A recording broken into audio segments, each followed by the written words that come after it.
Casi nunca en matemática una teoría pertenece enteramente a la persona que termina de desarrollarla. Se podría decir que las teorías son como los buenos vinos, porque necesitan del paso del tiempo para llegar a su mejor forma. Y la teoría de funciones resulta muy emblemática en ese sentido, porque desde el acercamiento inicial a la noción de función de Galileo, en 1638, que manejaba claramente la relación entre variables en sus estudios sobre el movimiento, hasta llegar a la definición que usamos hoy, pasaron casi 300 años. Hacia fines del siglo XVII, Leibniz y Bernoulli, los padres del cálculo diferencial, ya utilizaban en forma intuitiva la misma noción. Y en 1748, la función saltó a la fama gracias al matemático suizo Leonhard Euler, quien la definió por primera vez en su libro Introducción al análisis del infinito. Pero la de Euler fue una definición que se restringía al campo de los números, por lo que durante los 2 siglos posteriores, matemáticos prestigiosos como Cauchy, Fourier, Fermat, Dirichlet, Poincaré discutieron una manera más apropiada, aunque sin poder despegarse de los números. Recién en el año 1923, el francés Édouard Goursat le puso su firma a la evolución de una teoría de la que participaron muchas mentes brillantes a lo largo de 3 siglos, cada cual aportando lo suyo y quizás sin saberlo, a lo largo justamente de 300 años.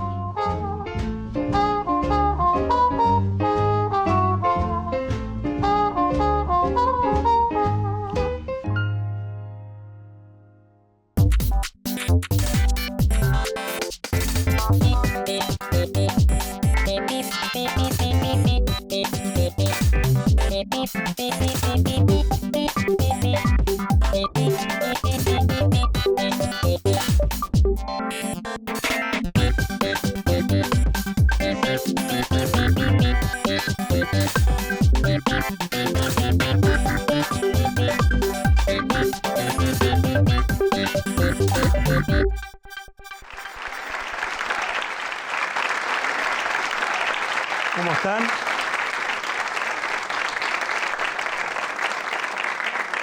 Bueno, bienvenidos. Hoy vamos a hablar aquí en Alterados por Pi, siempre por el canal Encuentro.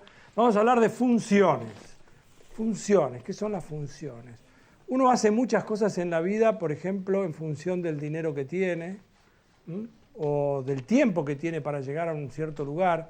Yo lo que voy a hacer es presentarles ahora un video, más que un video, voy a presentar algunos gráficos que tienen que ver con un kiosquero y un ferretero. Los dos han medido sus ganancias a lo largo de un año. Ahora vamos a mirar los gráficos y yo les voy a pedir a ustedes que elijan si ustedes preferirían estar del lado del kiosquero o del lado del ferretero, teniendo en cuenta quién fue el que ganó más dinero o quién es el que tuvo una mejor performance a lo largo del año.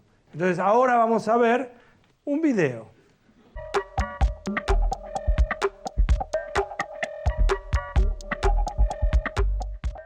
En febrero mucho trabavolante para auto nuevo, porque la gente espera a principio de año para patentar, ¿viste?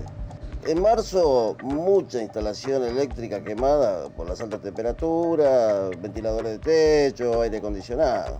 Y en junio nada, tenemos una promoción que con la compra de una resistencia para una estufa eléctrica sorteamos una soldadora industrial. A nuestra empleada Mecha le sacaba la resistencia de las manos. Y después se aplaca un poco.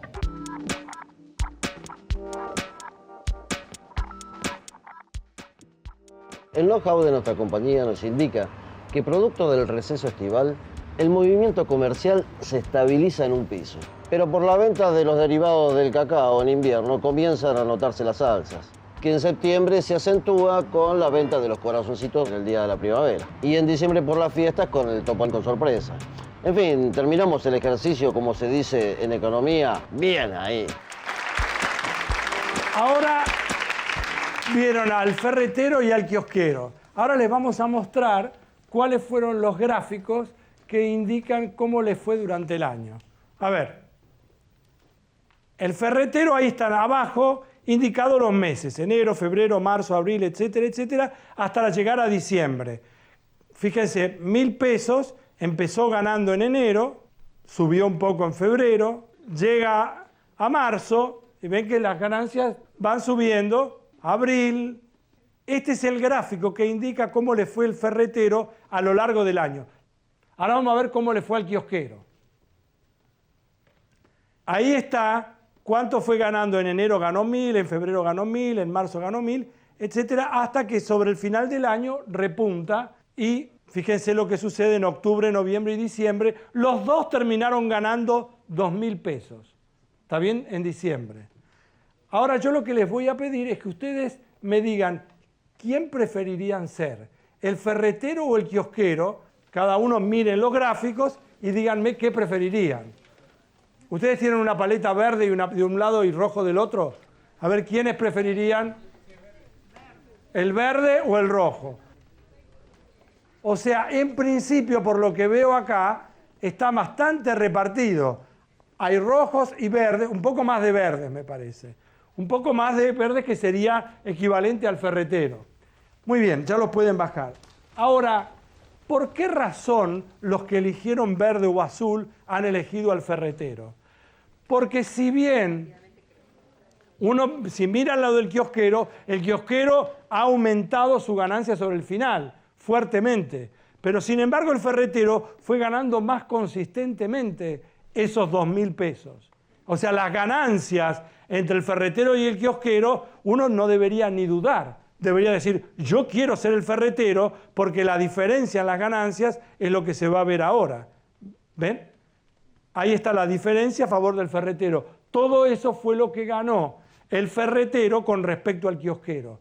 O sea que una parte interesante de la vida nuestra, ahora que uno está tan acostumbrado a mirar este tipo de gráficos en televisión, o en los diarios o en las revistas, es tratar de hacer una buena interpretación de esto. De hecho, si ustedes fueran el ferretero o el kiosquero, podrían decidir en qué momento les conviene más hacer inversiones, ver en qué momento pueden reinvertir o retirar dinero de las compañías que tienen. Es decir, y hacer una buena interpretación de un gráfico es esencial como para poder avanzar en la vida, en este caso, si uno es ferretero o kiosquero. Es decir, las funciones, en este caso, ¿qué función es esta? Es una función que representa, piensen un minuto, ¿qué es lo que representa esta función que vimos acá? La ganancia a medida que va pasando el tiempo. O sea, ahora yo lo que voy a hacer es mostrarles cómo, vamos a suponer que uno tiene que hacer una torta. Yo no hago tortas últimamente, pero me contaron lo que vamos a ver ahora. Entonces uno tiene una cantidad de leche, una cantidad de harina, una cantidad de azúcar, una cantidad de huevos. Todo esto se pone, son ingredientes que se ponen para hacer una torta. Ahora, uno no hace una torta de cualquier forma. Depende de cuántos invitados tenga, cuán grande quiere que sea la torta. Uno establece, bueno, quiero que sea tan dulce, pero no es lo mismo tener 8 personas para comer o tener 40 personas para comer. ¿Se entiende lo que estoy diciendo? O sea, va a depender, por ejemplo, de la cantidad de leche. Entonces vamos a mirar lo que pasa acá. La cantidad de harina, vamos a decir que es 3 veces la cantidad de leche. La cantidad de azúcar va a ser 2 veces la cantidad de leche. La cantidad de huevos va a ser 4 veces la cantidad de leche. Y por último, la cantidad de manteca va a ser la mitad de lo que puse de leche.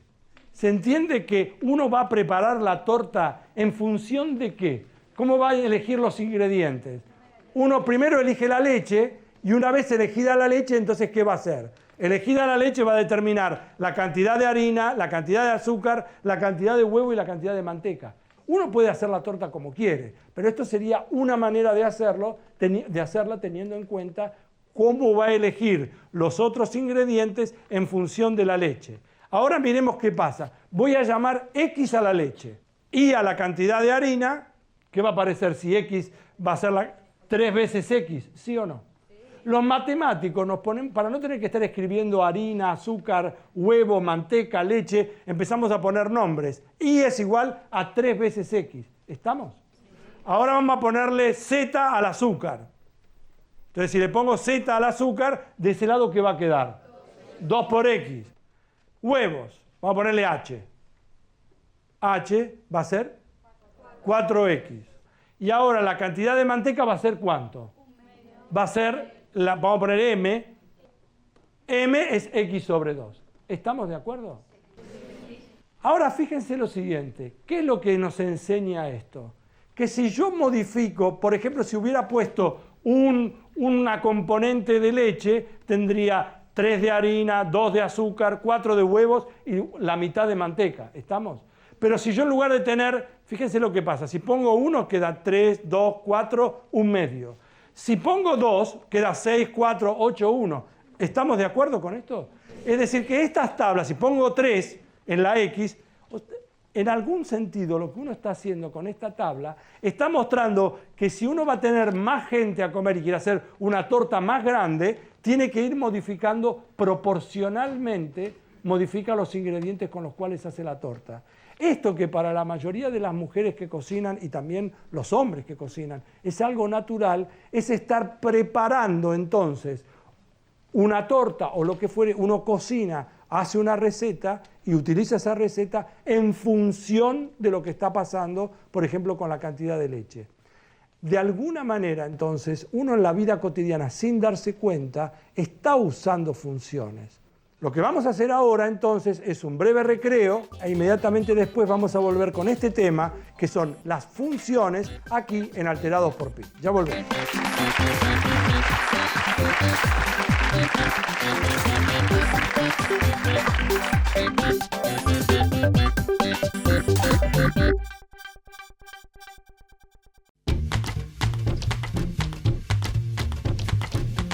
Un ingeniero diseñó un puente horizontal de 20.000 metros de largo. En el centro hizo poner una bisagra que le permitía al puente flexionarse ligeramente hacia arriba cuando el calor hacía expandir el material.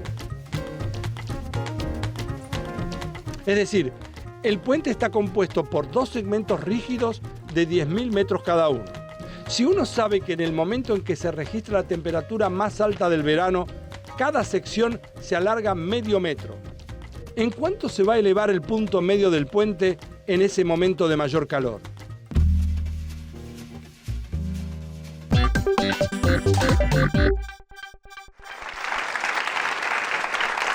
Bueno, quiero seguir hablando de funciones. Las funciones, y antes de que presente algunos gráficos, quiero hacer unos ejemplos acá, brevemente. Miren lo siguiente, supongamos que yo hiciera esto y yo estuviera midiendo la altura, nació una criatura, ¿está bien? Y nació midiendo esto. Esto que está acá sería el paso del tiempo. ¿Esto podría representar la altura? ¿Qué querría decir? Cuando yo miro acá, este punto que está acá arriba, ¿qué es lo que dice? Que a tanto tiempo, por ejemplo, al año o a los 2 años, lo que fuere acá, ¿cuál era la altura de esta persona? ¿Puede hacer así? En general, ¿qué es lo que suele pasar con la altura de una persona? Suele estabilizarse. ¿Y después? ¿Baja un poco o no? A medida que, lamentablemente, lo digo, ustedes no sé si me ven, pero a medida que va pasando el tiempo se estabiliza, pero después uno lamentablemente empieza a encogerse y hasta que decrece la altura. ¿Estamos de acuerdo? Muy bien. De la misma manera, ¿esto podría marcar la temperatura en un día? Y si yo hiciera así, ¿qué querría decir si esa fuera la temperatura? ¿Puede pasar eso o no? ¿Cuándo pasaría, por ejemplo? Cuando de pronto viene una tormenta, llueve mucho, qué sé yo, y entonces la temperatura baja abruptamente. De la misma manera, yo podría tener esto, supongamos que uno quiere marcar, voy a poner esto, empieza la primera fecha del campeonato, segunda, tercera, cuarta, quinta, etc. Yo podría marcar así la cantidad de goles que hizo un equipo. O sea, claro, acá esto está imaginario, porque acá no habría curvita para hacer, porque no juega entre una fecha y la otra. Entonces, en definitiva, estos gráficos que uno ve constantemente, lo que están haciendo es marcando cómo es algo en función de otra cosa. En este caso, los goles a favor en función de las fechas que pasan, la temperatura en función del tiempo, el sueldo de una persona a medida que pasa el tiempo. Fíjense lo que sucede acá. Esta es la cantidad de pasajeros. Por ejemplo, supongamos que uno está en una estación, dependiendo del horario de colectivo, ¿no? Que podría ser a la 1 de la mañana, a las 2 o a la 1 de la tarde, 2, 3, etcétera. Fíjense lo que sucede. Esta es la cantidad de pasajeros que había en el colectivo. ¿Puede marcar esto o no?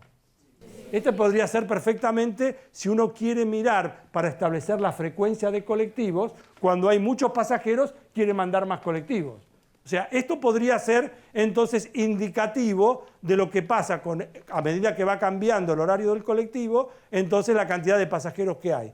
Cambiemos ahora a la siguiente placa. Fíjense que la misma curva puede estar representando la cantidad de goles por partido que hizo un equipo a medida que fue avanzando el campeonato. Es decir, que el mismo gráfico puede servir para una cosa o para la otra. Esto podría ser, por ejemplo, la lluvia en milímetros. ¿Está bien? En cada uno de los meses, a medida que va pasando el año o a medida que van pasando los años. Eso podría ser la cantidad medida, por ejemplo, en milímetros. O sea que lo que estoy tratando de decir con esto es que el mismo gráfico podría ser utilizado para representar distintas funciones. Una cosa que me interesa hacer es contarles lo siguiente.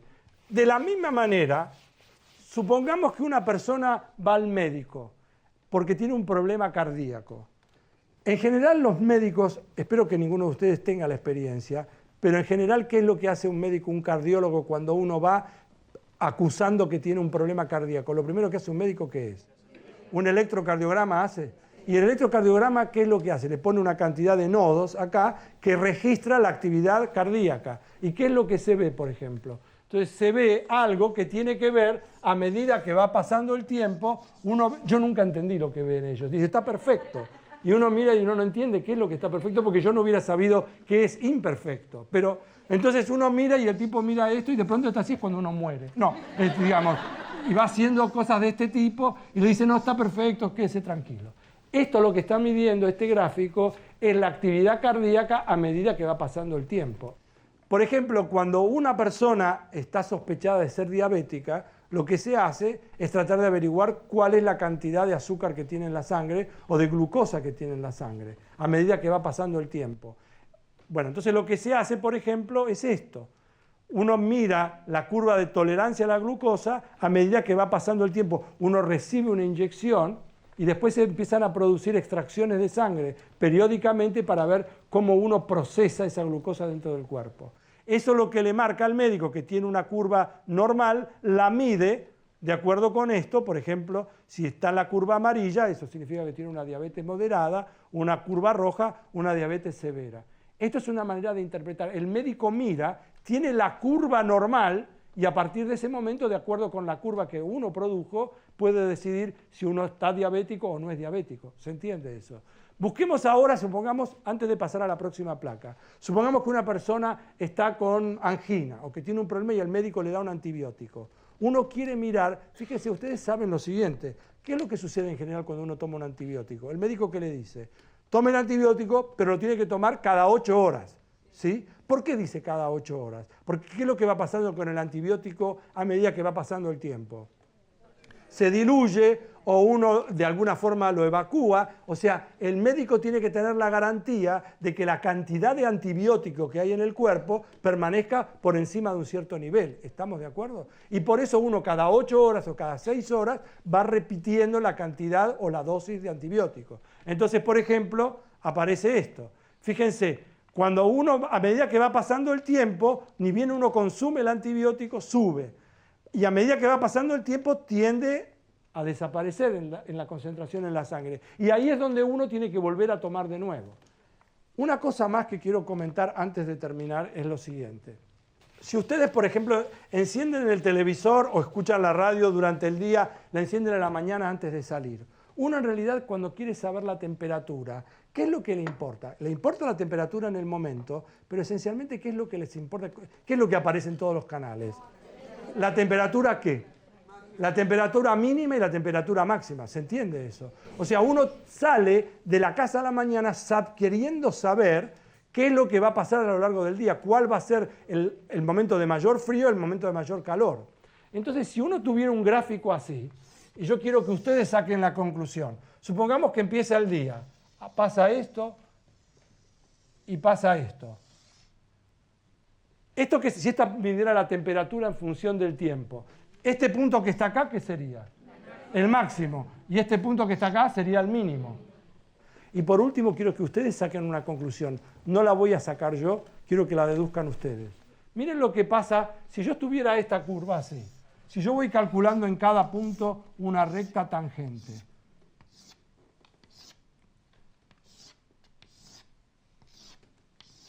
¿Qué es lo que pasa en el máximo y en el máximo y en el mínimo? ¿Cómo es la recta tangente? Es horizontal. O sea, uno va trazando la recta tangente y en un momento determinado, cuando llega acá, la recta es horizontal, la tangente. Y después empieza a pasar así, cambia, hasta que llega un momento en que de pronto ¡pum!, vuelve a ser horizontal. Entonces, todas las veces que uno ha estudiado en el colegio la recta tangente, dice, ¿yo para qué quiero estudiar la tangente? Bueno, la recta tangente es la que en algún sentido están midiendo cómo está anticipando dónde están los potenciales máximos o mínimos de la función. Entonces es muy importante saber eso, porque ustedes me dijeron que querían saber la temperatura máxima y la temperatura mínima, el sueldo máximo y el sueldo mínimo. ¿Estamos de acuerdo? Bueno, nosotros por ahora terminamos acá, vamos a ir a un recreo e inmediatamente después volvemos con un juego. Gracias.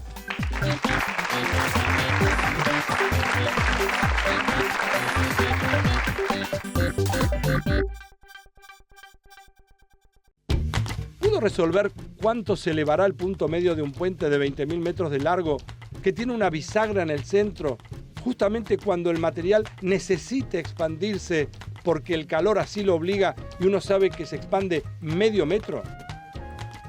La solución llega con ayuda del teorema de Pitágoras, o más precisamente, llega con la ayuda del propio Pitágoras.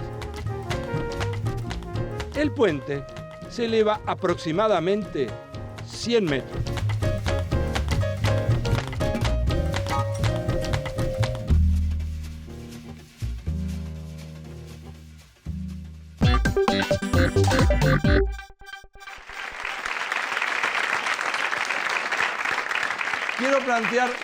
Quiero plantear un problema que tiene que ver con un tablero de ajedrez.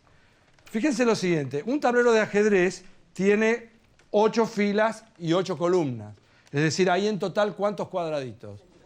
64 cuadraditos. Supongamos que uno tiene fichas de dominó. Las fichas de dominó, cada vez que yo pongo una ficha de dominó, si la pongo bien, u horizontal o vertical, ¿cuántos cuadraditos tapan? 2. Entonces, para cubrir todo el tablero, ¿cuántas fichas necesito? 32. Con 32 fichas, yo cubro el tablero. ¿Estamos de acuerdo? Bueno, ahora vamos a suponer lo siguiente. Con 32 fichas, yo tapo el tablero. Yo ahora voy a hacer lo siguiente. Voy a tapar, es como si lo cortara. Lo corto acá y lo corto acá. Ahora hay 2 cuadraditos menos. Había 64, ahora hay 62. Si acá había 32 fichas, yo saco una. Quedan 31. ¿Estamos de acuerdo? ¿Se puede tapar el tablero ahora? No, porque quedan 2 solos. ¿Cómo quedan 2 solos? 2 de la punta. Acá queda uno solo en la punta. Pero cuando juntás de a 2 no podés. Bueno, ¿por qué? Digamos, yo no puedo decir, no se puede porque no me da la gana. No voy a poder. No, te va a quedar un número impar. ¿Un número impar de qué? De 2 tableros o 1 o 3. No sé si queda 1 o 3, pero va a quedar un impar. Bueno, pero digamos, yo te entiendo. En realidad la respuesta, y me gusta que me desafíes, y tenés razón además, lo cual está bueno, pero no quiero que lo digas tan rápido. Pero de todas formas, no se puede, pero hay que buscar alguna manera de convencernos de que no se puede. ¿Por qué no se va a poder? Y esto es ¿cómo es tu nombre? Marcelo. Marcelo, está muy bien, Marcelo. Fíjate vos lo que pasa. Si uno pudiera tapar, cada vez que yo apoyo una ficha, ¿la apoyo así o la apoyo así? ¿Qué estoy tapando de los cuadraditos? Uno blanco y uno negro, ¿no? Lo haga así o lo haga así, ¿de acuerdo? Cuando tapé los 2 de las puntas, fíjense de qué colores eran los 2. 2 negros. Entonces, antes, cuando había 64, había 32 blancos y 32 negros. Ahora, cuando saqué esto, siguen habiendo 32 de los blancos, pero ahora hay 30 de los negros. Entonces, cuando yo hago así, estoy tapando un blanco y un negro, un blanco y un negro. No hay manera de tapar esto, porque justamente me están faltando uno de los negros, o me sobra uno de los blancos. Y eso es, Marcelo, la forma de contestar. En realidad lo que vos decís tenés razón. No se va a poder porque va a quedar algo impar. Y lo que va a quedar es o un impar de este lado o un impar del otro. No se puede tapar. ¿Se entiende el argumento general? Gracias, nosotros terminamos aquí con Alterados por Pi, siempre por el canal Encuentro. Y volvemos la semana que viene o en cualquier momento. ¡Chao! Beep, beep, beep, beep.